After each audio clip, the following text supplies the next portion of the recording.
The luxury isn't the watch. It's being hard to sell to. If an ad can steer your mood, you're renting your own mind, and that gets expensive fast in ways you don't see on a receipt. When you're hard to sell to, you keep your internal scoreboard, and you stop paying that tiny tax on cognitive freedom every time someone flashes limited edition like it's a personality. So, give me a few minutes. I'm going to show you a 10-second test for any purchase.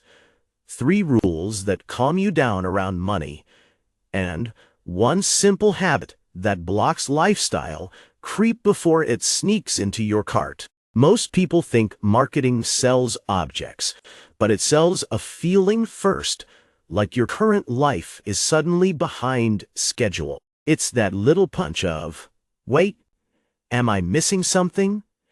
And then the product shows up as the relief. You see it with cars, phones, clothes, even gym routines.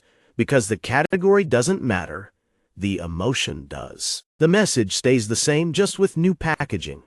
You need an upgrade, and the upgrade is sitting right here. Buying isn't the villain. The problem starts when buying becomes your go-to way to shut off that restless itch.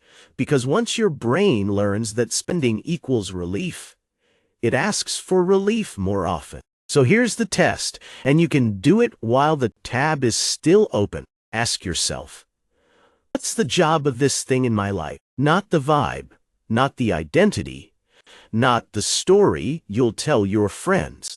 The job. Dull.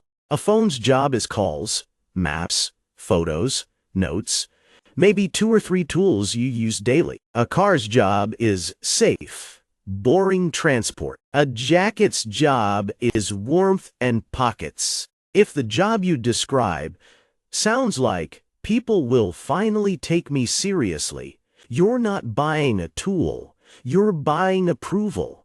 And approval is the most expensive subscription on earth because the price changes whenever the crowd changes. Rule 1.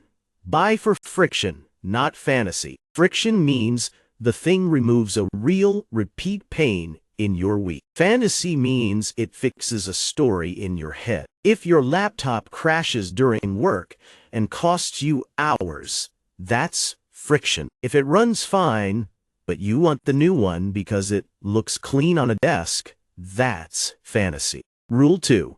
Extend the life of good enough on purpose. Most upgrades don't add peace. They restart the whole cycle. Payments, research, comparisons, and the low-grade guilt of needing to justify it. When you keep a working car for an extra year, you keep money, sure, but you also keep cognitive freedom because you're not constantly scanning for the next thing. Rule 3. Never buy the first day you want it. Wanting hits like a wave.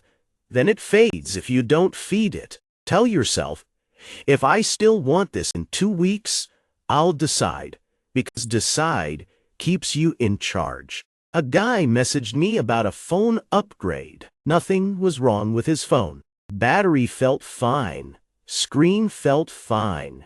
Everything worked. But the new model had a better camera, and people at work kept talking like it was the obvious move. He planned to buy it that night, like it was a small decision. Instead, he wrote down the job, calls, photos of his kids, calendar, banking. Then he asked what actually annoyed him day to day, and it wasn't the camera at all. He admitted he felt behind. So he waited 2 weeks. The craving cooled off, and the behind feeling disappeared the moment he stopped checking what everyone else carried into meetings. He kept the phone and kept the money. That's not a tech story. It's an autonomy story. Being hard to sell to looks boring from the outside. No unboxing videos, no fresh logo, no little rush when you click buy now.